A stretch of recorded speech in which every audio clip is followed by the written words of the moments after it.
எனக்கு தெரியாமல் ஒரு லீஃப் கூட விழாது ட்ரீலேருந்து. So when the time is right, everything will fall in place. So whether it's your problem or நீ எதை மண்டை போட்டு உடச்சிக்கிறியோ, ஆனால் அந்த டைம் ரைட்டாக இருக்கச்சில things will fall in place. Hold on to Shraddha and Saburi. So இப்போ வரைக்கும் நீங்கள் அந்த புக்கை பார்த்தா ஒரு ப்ராப்பர் நல்ல பவுண்ட் புக்காக இருக்கும். எப்படி அவர் அதை இன்சர்ட் பண்ணினார்னு எனக்கு தெரியல. பட் அந்த புக்கில் இப்போ அடிஷ்னல் 30 பேஜஸ் இருக்குது.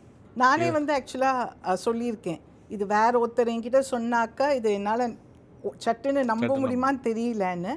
உடனே நான் ஃபோன் பண்ணி ஐ டோல் மை மாம்.